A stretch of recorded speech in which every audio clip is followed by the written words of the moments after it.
art करी करी चंगी आर्ट ख्वाइदगी मरु ओइबसी करिनो आर्ट अखोइना ख्वाइदगी मरु ओइबसी साउदबा पेंथोकपा मिनुसलैबा कथोकपा हलमन अजाबनु थखा नाइना चटपा अमरी थक्सी खासी लमचलेबा अनबिसिंगसे आर्ट ख्वाइदगी ओके क्वेश्चन नंबर 2 आर्ट हाइबसी करिनो आर्ट हाइबसी मियोबगी पुकनिंग वाखल थमोय असिदगी फावरक्लिबा थोलक्लिबा इथिल अदुबु फोंदोकपा उथोकपा अदुबु कोइना आर्ट को ओके क्वेश्चन नंबर 3 अदुगा डांस दा एखोइने स्टेज परफॉर्मेंस उतवा मतमदा करमना हौगनी जूरी दा करमना थौगलोंबेबा उतकनी अमसुंग गोरपदा करमना संगनी कोइना स्टेज परफॉर्मेंस उतवा मतमदा हानबदा स्टेज का खलपा मतमदा लाइव कटकनी अदुगा अनिसुबदा जूरी की फंफम नामदा लेंसिलिबसिन अदुगा इसा तराबा लोनना इकोमना खुरुंगनी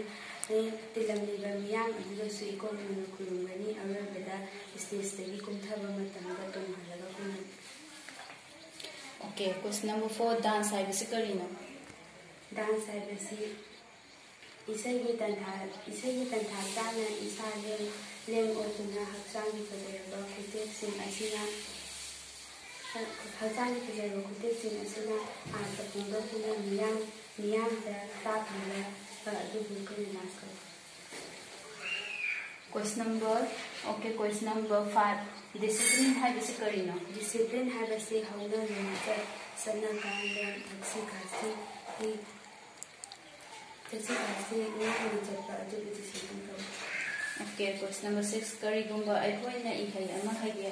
हाइरबदी करि तका और करिगुंबा अखोइना इहै अमा हाइगे हाइरबदी इमा इपा ओजा गुरु थखा नाइना चटपा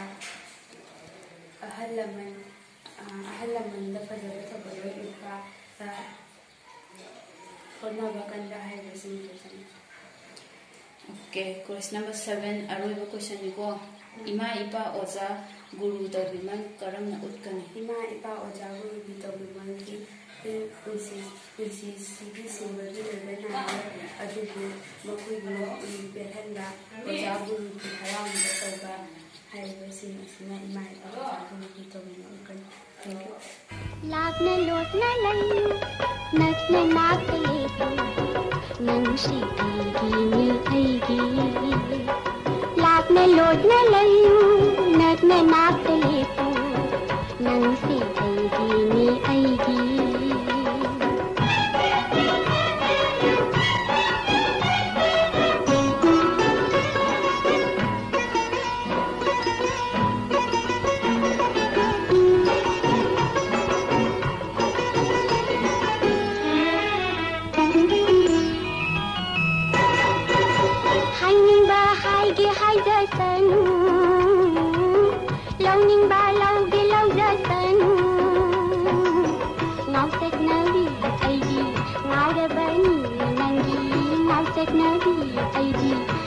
ngaktani